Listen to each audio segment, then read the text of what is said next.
Histopathology क्या है? तो किसी डिसीज के बारे में स्टडी करना माइक्रोस्कोपिकली। साइटोलॉजी क्या है? तो किसी इंडिविजुअल सेल के बारे में, कोई इंडिविजुअल सेल में कोई डिसीज है तो उसके बारे में पता करना है। फिक्सेशन क्या होता है? तो बेसिकली ये कॉमन फिक्सेशन है, एनबीएफ के नाम से जानिएगा, नेचुरल बफर फॉर्मलिन 10%। ठीक है, कॉमन,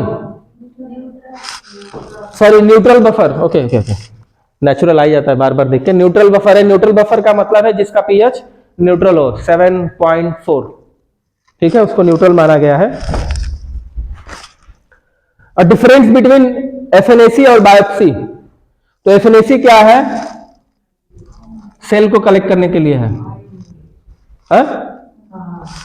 एफएनएसी जो है सेल को कलेक्ट करने के लिए, बायोप्सी किसका कलेक्ट करती है? टिश्यू को करती है, यानी कि हिस्टो, और ये साइटो बताता है। नेम कॉमन साइटोलॉजी स्टेन, तो पैप स्टेन और जेम्सा स्टेन। सबसे ज्यादा पैप है। पैप किस नाम से पड़ा है? कोलन के नाम से। वो एक साइंटिस्ट है जिन्होंने इस टेक्निक को इजाद किया। ठीक है। एफएनएसी क्या है? तो फाइन नीडल एस्पिरेशन है, जो सेल को अंदर से by using of aspiratory needle use करके निकालने का काम करते हैं। हाँ, दूसरा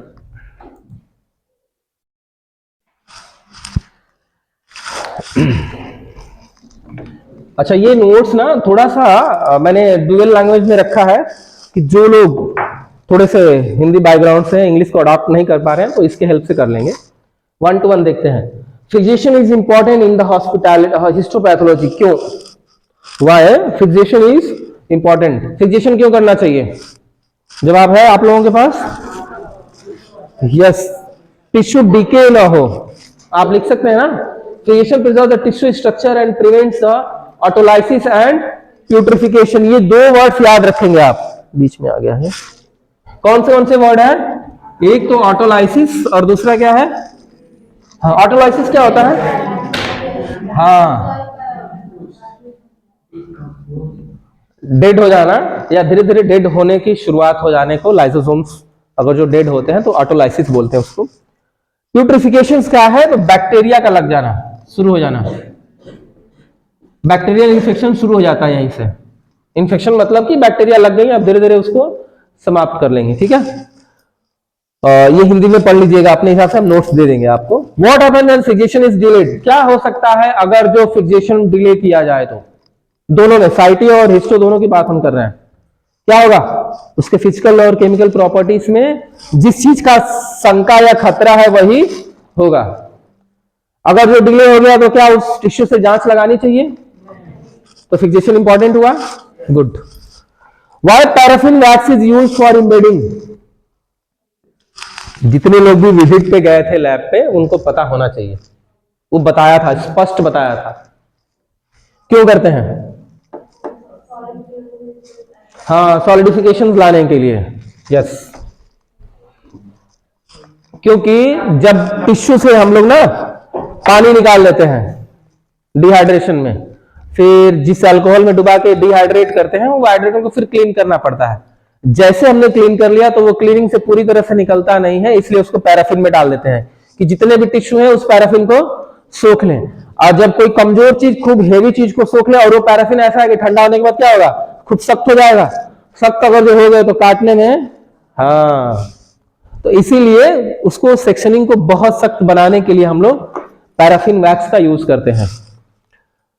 क्या थिकनेस यूज करेंगे? अगर जो रूटीन हिस्टो का टेस्ट कर रहे हैं, सेक्शनिंग का कितना थिकनेस होना चाहिए? अगर जो आप रूटीन हिस्टोपैथोलॉजी टेस्ट कर रहे हो तो सेक्शनिंग का, यानी कि वो जो चिप कट रहा है ना माइक्रोट्रोम में, तो कितना होना चाहिए? 3 से 5 mm। ये कहीं कहीं ना 2 से 4 लिखा होगा, ध्यान रहेगा। तो ये भी सही है और ये भी है, लेकिन दोनों एक बार में कहीं ऑप्शन नहीं मिलेंगे आपको। हमेशा 5 से 8 दिखेगा अगर जो ऑप्शंस में पूछता है तब। Why alcohol series is used in dehydration? सवाल जिससे पूछेंगे वही बताएगा। अंशु, डिहाइड्रेशन क्यों करते हैं? हाँ, अल्कोहल से करते हैं, पर क्यों करते हैं? नेहा, ये क्लिप काटनी पड़ेगी। हाँ नेहा, हार्मोनियम में जो वाटर होता है। अच्छा पीछे मुस्कान,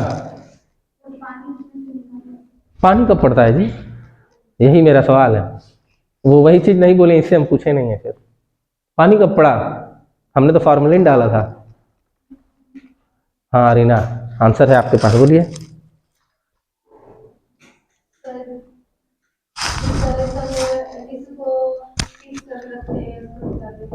किस में फिक्स करके रखते हैं? अच्छा, सिर्फ फार्मूलिन में? हाँ, वाटर मिक्स होता है। कितने क्वांटिटी में होगा? हाँ तो जो फार्मूलिन के साथ वाटर है, यानी कि टोटल वो लिक्विड ही हो गया, जिसको वो मांस का टुकड़ा सोख लेता है। अब सोख लेगा तो फिक्स कर रहे हैं, क्योंकि वो सोखना जरूरी है, नहीं सोखेगा तो उसमें बैक्टीरिया वो सब लग जाएंगे। तो फिक्स में फिर हम क्या करते हैं कि अब तो पानी सोख रखा है, उसको निकालना है, तो हम लोग उसको अल्कोहल में डिप करके टिश्यू है उसको चाहे तो बहुत सारे ड्राइंग के टेक्निक्स है, कुछ नहीं तो ऑटो हॉट एयर ओवन है हमारे पास, हम उसमें डाल देंगे, सूख जाएगा एकदम से, पक जाएगा। हाँ, जो कैंसर सेल है हाई टेम्परेचर की वजह से मर जाएंगे। तो टिश्यू डैमेज हो गया, टिश्यू डैमेज हो गया तो कैंसर सेल दिखेंगे क्या? इसीलिए हम लोग नॉर्मली डिहाइड्रेशन मेथड अल्कोहल को यूज करते हैं। अल्कोहल डैमेज नहीं करता। वही बता रहा है कि अल्कोहल की सीरीज का मतलब है एक बार 50 में, फिर 70, 95, फिर 100, ऐसे अगर जो कर रहे हैं तो सीरीज ऑफ डिहाइड्रेशन क्यों करते हैं? क्योंकि उसके अंदर का जो वाटर है उसको रिमूव करने का काम करते हैं बिना डैमेज किए टिश्यू को। प्रिंसिपल ऑफ स्टेनिंग से फुल फॉर्म पहले से लिखा हुआ है।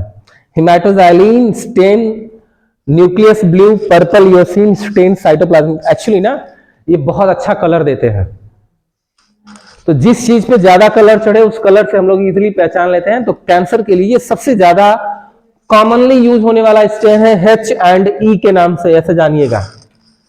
तो हिमाटोक्सिलिन और इयोसिन, ये दो हैं जो कॉमनली एक साथ मिल करके दो कलर देते हैं। एक कलर देता है ब्लू या पर्पल और दूसरा क्या है? पिंक कलर देता है। तो हम लोग जो स्लाइड्स देख रहे थे ना लास्ट में, जो लास्ट में हम लोग एक स्लाइड दिखा देंगे, अभी हमारे पास है, उस नोट्स में भी है, और जो जेडी गेंका का नोट्स था उसमें भी था, ये लास्ट में एकदम था।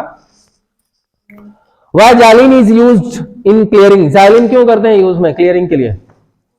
जाइलिन ही क्यों करते हैं?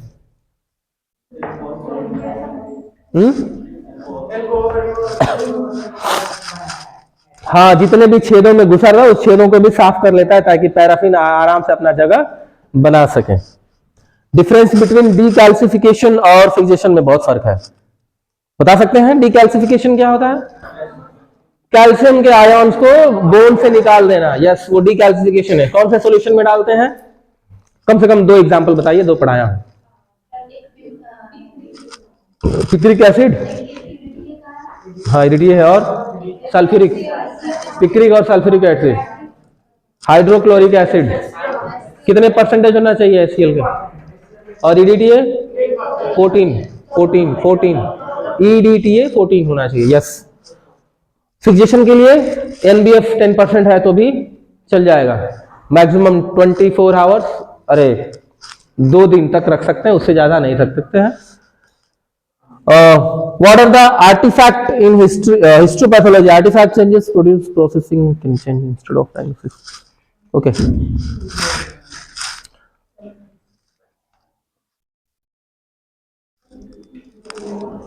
सिंपल कह लेते हैं, साइटोलॉजी क्या है? तो एक स्क्रीनिंग टेस्ट है। 100% हम इसको कंसिडर नहीं करते हैं क्योंकि ये 100% रिजल्ट की एक्यूरेसी नहीं देता, बस एक स्क्रीनिंग टेस्ट है, यानी कि ऊपर ऊपर टेस्ट करने के लिए साइटोलॉजी है। इसलिए बोला गया कि why cytology is considered as a screening test, यानी कि साइटोलॉजी को स्क्रीनिंग टेस्ट के तौर पर ही क्यों रखा गया, इसको क्यों नहीं परमानेंट किया गया जैसे हिस्टोपैथोलॉजी में करते हैं ना। हिस्टोपैथोलॉजी किसी चीज को कंफर्म कर दिया कि इनको कैंसर है तो कैंसर है भाई, अब उसको क्रॉस चेक करने की जरूरत नहीं है। लेकिन अगर जो साइटो करता है तो उसको क्रॉस चेक करते हैं हिस्टो वाले टेस्ट लगा के। तो बेसिकली इसको स्क्रीनिंग टेस्ट ही रखा गया है। दूसरा है explain the advantage of FNAC। हाँ, पहले तो सबको पता होना चाहिए कि FNAC क्या है, fine needle aspiration cytology. Good, यानी कि पहले तो ये पता लग जाएगा कि ये साइटोलॉजी का एक टेस्ट है ठीक है। इस साइटोलॉजी में दूसरा मेथड है सैंपल को कलेक्ट करने का, है ना, इंटरवेंशन मेथड या एफएनएसी वाला मेथड, जिसमें एक फाइन नीडल एस्पिरेशन का मतलब है एक छोटी सी पतली सी नीडल होगी, लंबी सी होती है, किसी घाव में से निकालने के लिए पस या पानी ब्लड जो भी निकल जाए उसका टेस्ट लगाने के लिए एफएनएसी का यूज करते हैं।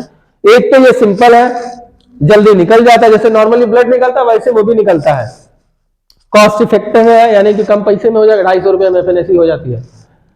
मिनिमली इन्वेसिव, मिनिमली का मतलब है कम से कम हम लोग चुभाते हैं व्यक्ति को, ज्यादा नहीं चुभाते हैं, और जहां पर कैंसर वंसर होगा, लम्स होंगे ना, वहां पर दर्द नहीं होता है, बस शुरू में ऊपर वाले पे सेंस होगा हल्का सा, अंदर तो फिर ऐसे ऐसे करते रहिए, घुमा घुमा के हम लोग लेते हैं उसको, कुछ महसूस नहीं होता है।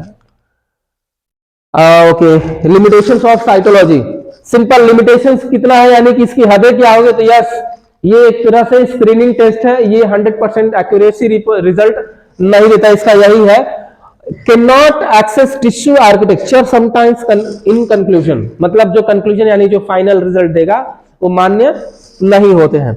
Role of MLT in histopathology, तो सारे हमारे काम है अब सैंपल कलेक्शन, सैंपल कलेक्ट करके लेके आए तो उसको फिक्स किए या स्टोर किए, है ना, ऐसा तो नहीं है कि लेके आए और सूरज के सामने ऐसे डब्बा रख दिए धूप में, नहीं ना, तो वो भी रखने का काम आपको है, टिश्यू प्रोसेसिंग कराने का काम आपको, एम्बेडिंग कटिंग जो भी सारे काम कर रहे हैं सब कुछ आपको है। हो जाने के बाद डॉक्टर के टेबल पे स्लाइड लेके जाने का भी काम आपका ही है, जो भी रिजल्ट या इंटरप्रिटेशन डॉक्टर देगा उसको नोट करके रजिस्टर में या कंप्यूटर पे एंट्री करने का काम भी आपका है, क्योंकि वो 10 साल तक मांगते हैं सब, ठीक है। और क्या है, पैप स्मीयर शोन्स abnormality cells, what does it indicates, अगर जो पैप स्मीयर यानी कि वो स्मीयर बनाए हुए हैं स्लाइड पे, अगर जो उसका रिजल्ट क्या बता रहा है, अब नॉर्मल बता रहा है, तो पॉसिबिलिटीज हो सकते हैं कैंसरस के, ठीक है, पॉसिबल प्री कैंसरस या कैंसरस सर्वाइकल लेशंस हो सकता है, यानी कि अगर जो आपने पैप स्मीयर बनाया उस जगह का सैंपल लेकर के आपने स्लाइड बनाया, स्लाइड को स्क्रीन करके आपने माइक्रोस्कोपी किया और आपको यदि कुछ दिख रहा है, पॉजिटिव तौर पे दिख रहा है, तो हम उसको ये बोल सकते हैं कि प्री कैंसरस, है ना। प्री कैंसरस का मतलब होता है कैंसर होने से पहले वाले stages, beginning of the cancer, या उसको कंफर्म हो गया है बेसिकली। ओके ओके, सर्वाइकल ही क्यों है, तो बेसिकली पैप स्मीयर उसी लिए लाया ही गया, उस जगह को हम ना सिरिंज से नहीं छेड़ सकते हैं, उस जगह के हिस्से को, वो एक लिविंग ऑर्गन है भाई, नहीं काट सकते हैं, ठीक है, सिंपल जीभ को नहीं काट सकते आप, तो वहां से क्या करेंगे, सिंपल एस्पिरेशन से ही काम कर लेंगे। FNAC from the thyroid swelling, why preferred first, okay, thyroid का टुकड़ा काट के नहीं निकालते हम लोग, एफएनएसी प्रीफर करते हैं, हम लोगों ने उस नोट्स में देखा था, थायराइड दिख रहा था, एक तरफ से अल्ट्रासाउंड सोनोग्राफी का वो लगा हुआ था, दूसरी तरफ से रीढ़ से निकाला जा रहा था। तो बेसिकली थायराइड के केस में क्यों किया गया है, क्योंकि आप किसी के गले को छेद नहीं सकते हो, वहां से टुकड़ा निकाल नहीं सकते हो, तो सबसे इजी क्या है, एफएनएसी मेथड है। जहां आपको लगे कि टुकड़ा नहीं निकाला जा सकता है, अगर बहुत बड़ा घाव है तो सिंपल उसमें एफएनएसी यूज कर लीजिए, वो सैंपल निकाल लीजिए सिरिंज से यूज करके। और ये कुछ रैपिड है कि fast fixative used in cytology कितना है, 95% अल्कोहल यूज करते हैं। इंस्ट्रूमेंट फॉर सेक्शन कटिंग सबसे ज्यादा माइक्रोटोम किया जाता है, जो 360 डिग्री पे रोटेट करता है। कॉमनली रूटीन तौर पर हिस्टोपैथोलॉजी में कौन सा स्टेन किया जाता है, H&E। और एफएनएसी नीडल कितने गेज की होनी चाहिए, 22 से लेके 24 होनी चाहिए, ठीक है। और क्या रह गया, purpose of mounting, preserve the stain slides, mounting क्यों किया जाता है, वो कवर स्लिप लगा करके सब कुछ करते हैं, इसलिए क्योंकि उसको लंबे समय तक रखना होता है, ठीक है, खत्म है बस।